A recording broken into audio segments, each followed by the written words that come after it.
I was all ready to enjoy my birthday with my boyfriend, but instead, he and our friends thought it would be hilarious to stage a fake cheating prank to kick off the day. I, 27 male, met my, probably soon to be boyfriend Alex, 29 male, 2 years ago through a mutual friend of ours. I never expected he'd be interested in me because, when I first met him, he had only ever been with women. He came out as bisexual to me and our friends not too long after that, and that same night, he hinted that he was into me. We got to know each other more and it eventually turned into the two of us dating. He's genuinely a sweet and awesome guy, quite introverted but has a big heart and a real geek about the things he likes. I thought he'd be the one I would be marrying and all that, but I'm thinking that's not going to happen anymore. Last Monday was my birthday, and I went home early from work so that Alex and I can go out and enjoy ourselves. I told him earlier that day that I would go home early. When I opened the door, I was greeted by him laying on our couch, while a woman I didn't know was on top of him. They were fully clothed by the way. I was basically paralyzed and couldn't react at all. He eventually saw me and had a surprised look on his face, but he also looked like he was trying to hold his laugh in. The woman also looked like she was about to laugh as well. I also started to hear chatter from the kitchen and in our bedroom. Alex then shouted, "You guys can come out." And so our friends came out of our bedroom and kitchen, holding gifts, party poppers, and a cake. I guess them shouting it's a prank. Happy birthday. While turning the party poppers on snapped me back to reality because after they said that, I just quietly turned around and left. I didn't see their reactions when I did that, but I could hear them saying "oh crap" and "wait," and some other things I can't remember. When I heard them try to follow me, I walked even quicker until I reached my car and drove away. While driving, my phone started to get bombarded by texts, calls, and messages from my boyfriend and our friends. When it got too distracting, I just turned off my phone and went to a hotel that's far enough from my place. By the time I got to my hotel room, I just started sobbing on the floor. I think I blacked out from crying because when I woke up, it was already sunny outside. I made sure to tell my team leader first that I would be absent for a few days due to an emergency, and she was kind enough to accept my request. She probably noticed something was off with me because I was sniffling and my voice sounded weak. Right now, I plan on telling my aunt who lives near my area about what happened and asking if I could live with her for a couple of days until I sort out my mind and know what I have to do next. I'm deeply heartbroken because I've told my boyfriend and my friends before how I felt about cheating and how it essentially ruined my family growing up in my young mind back then. My mom cheated on my dad and it broke our family apart, and I got cheated on by my first boyfriend, but at the same time, I can't help but feel like I overreacted and that I should have just went with it all. I still don't plan on opening my phone, so I'm using my laptop right now to type this. I don't know how to face and respond to them all after all that has happened. Maybe some time away from them will help, I hope. Update 5 days later. Hi there. I'm sorry it took me a while to post an update. I've been busy and I also got back to working 2 days ago, so I don't really have that much free time on me anymore. But before I get started with the actual update, I would like to thank everyone who has given me their advice and wisdom, along with those who wished me well and a belated happy birthday. You folks really made me feel happy even after all that has happened. I never thought internet strangers could be so kind, lol. Normally, I confide with my friends whenever I had a problem, but since they somehow became part of that problem, I thought maybe going here would be a good idea, and I guess it was. So truly, thank you to all of you. Although, even if almost all of you had nothing but great advice and nice things to say, there were some who were skeptical or were even harsh, specifically in the way I just ghosted my boyfriend and everyone at that surprise party.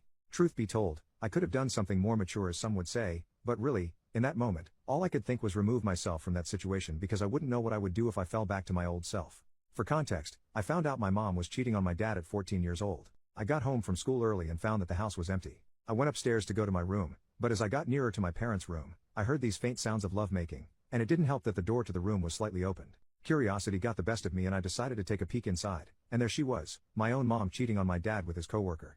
I felt like I was going to be sick, like it was some sort of nightmare. I froze there for a few seconds before my dad's coworker noticed me and immediately alerted my mom that I was watching them. When my mom finally realized what happened, she started calling me out and tried to follow me, but I got to run to my room and locked it before she could catch me. My mom was frantically calling out my name and knocking hard on the door, but all I could do was cry.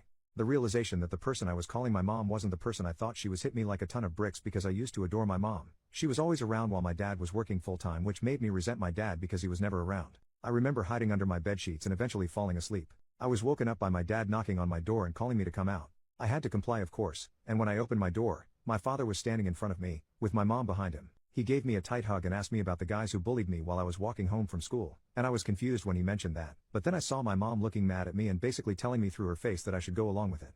As much as I hated it, I went along with it because I didn't want to hurt my dad. Since then, I've decided to fully ignore my mom unless it was for a chore or something important, and when I moved out at 18, I made sure to go no contact on her and only talk to her when my dad wanted me to. My mom and dad eventually divorced after I moved out. Turns out, he always knew but didn't want to do anything about it until I moved out because he didn't want me to live in a household riddled with arguments and stress brought upon by divorcing couples. It didn't really work, but I appreciate my dad for still looking out for me even if he was hurting. Then, when I was 19, I got into my first ever relationship. We had a pretty nice start and we were each other's firsts. But, when I found out he was cheating on me, things got really ugly. I know this is not an excuse, but I was young and didn't know how to handle that information when I got it, and knowing how much I hated cheating, I basically went crazy on him and turned to destroying his stuff, deleting all copies of his thesis, and even went as far as doing this insane Facebook rant where I exposed his cheating and posted pics of him and the guy he was cheating on me with, and even mentioned his mom and dad in the post and outing him without his consent. I deleted the post just 2 days after, but the damage has already been done and my ex ended up moving away and living in another area because of my post. Obviously, I am thoroughly embarrassed and ashamed of what I've done, and I still regret doing all of that. When my aunt found out about what I did, she gave me a pretty stern scolding and insisted that I had to get checked by a psychiatrist because what I did isn't normal, and it's not, and I got diagnosed with severe depression and the doctor also said I had some unresolved trauma, which confused my aunt, but after telling her what happened 6 years ago, she fully understood why and gave me a tight hug and cried after spilling everything to her. She felt bad because she wasn't able to do anything to help me before and now is extremely mad at her sister, my mom, for doing all of that to me. Ever since then, my aunt has helped me get the therapy and meds that I needed, and essentially turned into my mother figure. My ex and I don't talk much these days, but we have made amends and are on good terms now. Now that all of this stuff from my past has been finally laid out, for those wondering why I did what I did, here's the actual update. After I submitted my original post, I packed my things that night and prepared to go to my aunt's house, which wasn't that far but still a bit of a drive nonetheless. When I finally got there, she was incredibly welcoming and I thanked her for allowing me to stay in her house even just for a little while. She gave me a tight hug and told me I was always welcome and that she will be there to help me when I need her too. She eventually led me to the spare bedroom that they have in their house and helped me unpack my stuff.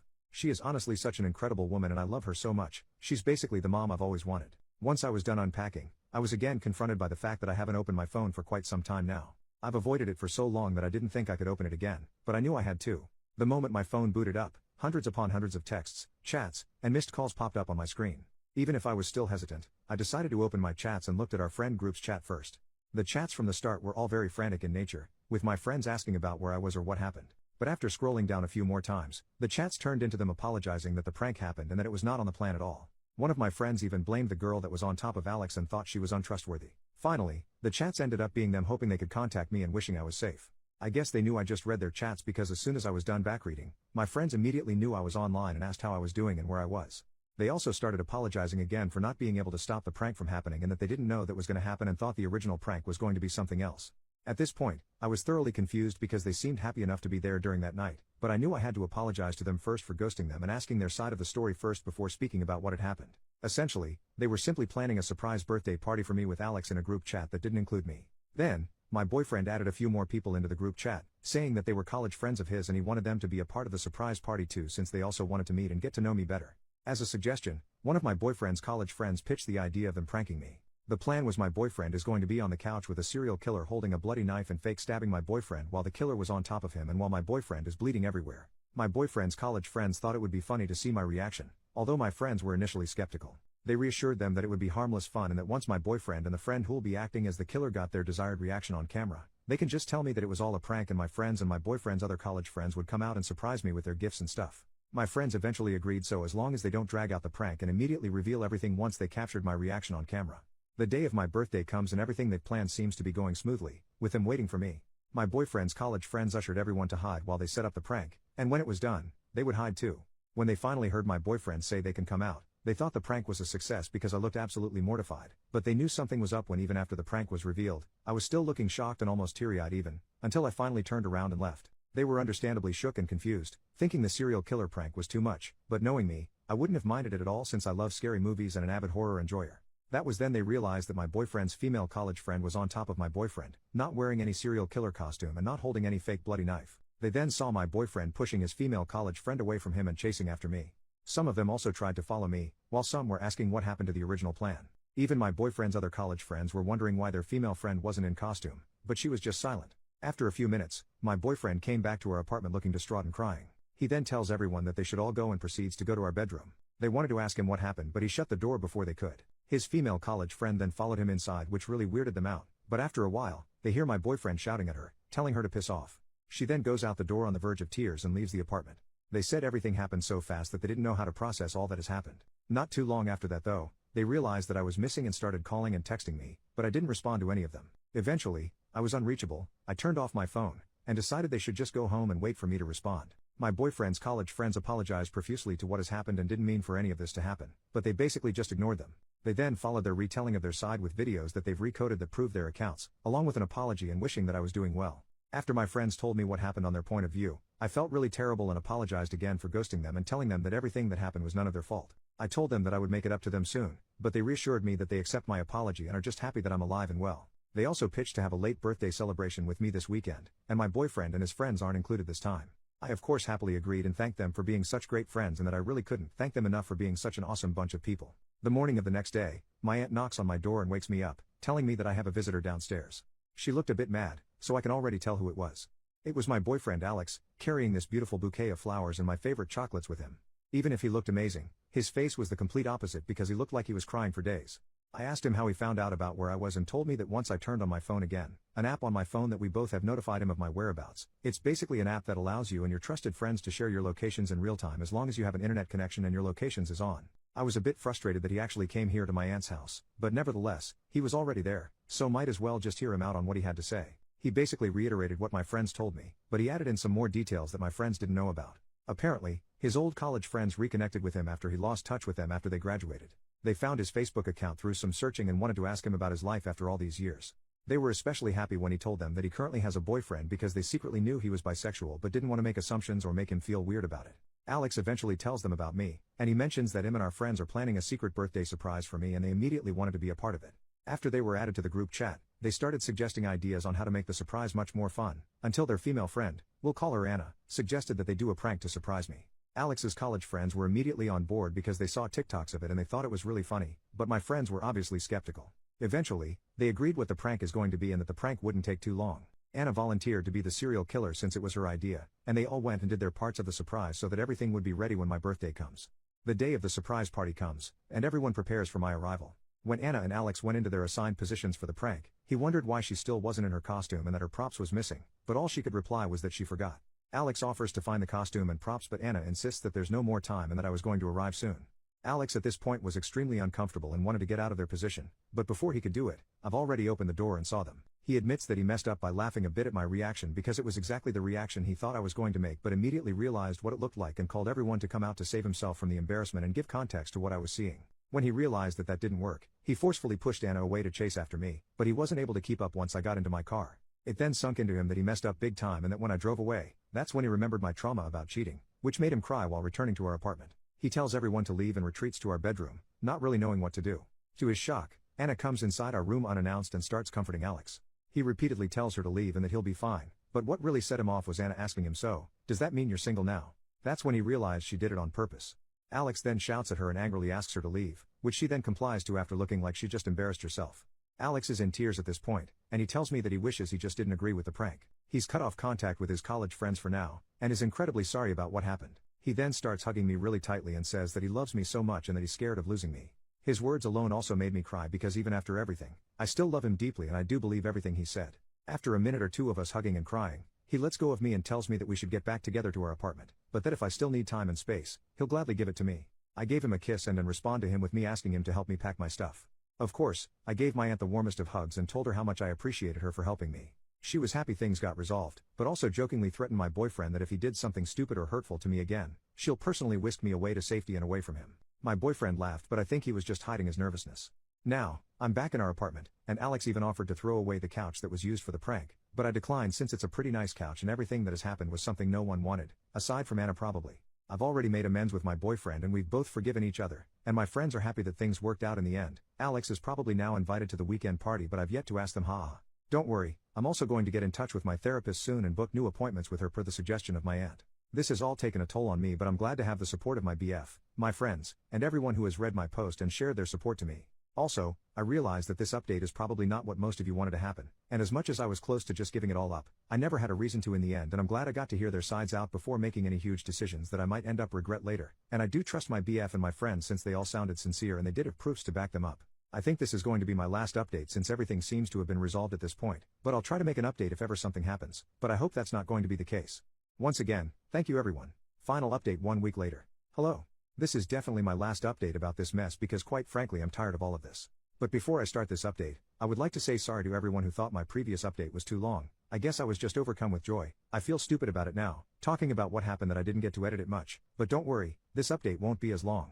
And thank you to everyone who had nothing but kind words, I really appreciate you all. So, a few days after my previous update, Alex, my now ex-boyfriend, came up to me while sobbing and confessed that he hasn't told me the complete truth about Anna. Apparently, him and Anna were a couple back then, She was his first girlfriend and he did a lot of his firsts with her, first kiss, first date, first going all the way, etc.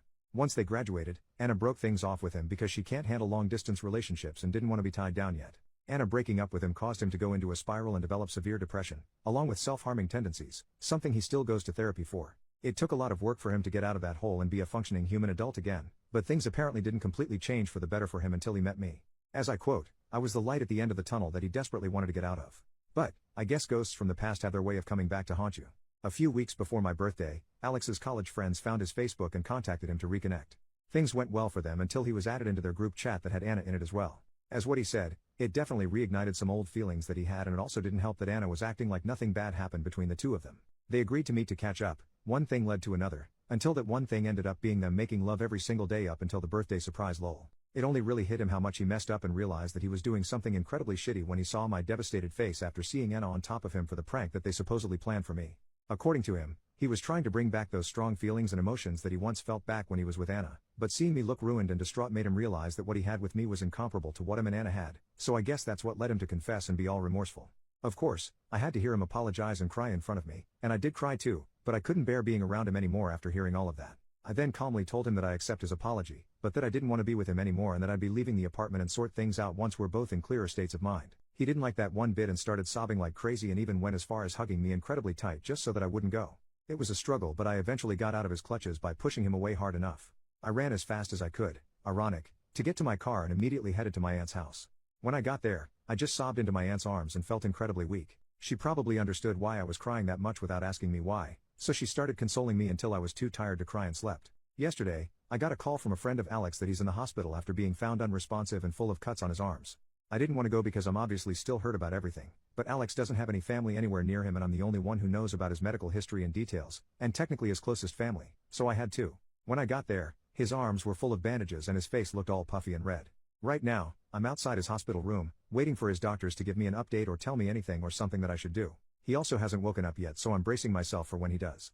Truthfully, I do still love him very much, but what he did just made it clear for me that we're not meant to be together. I don't know what I'll do moving forward after all of this, but I'll just let the universe take the wheel for me at this point. I just wish things didn't end up this way.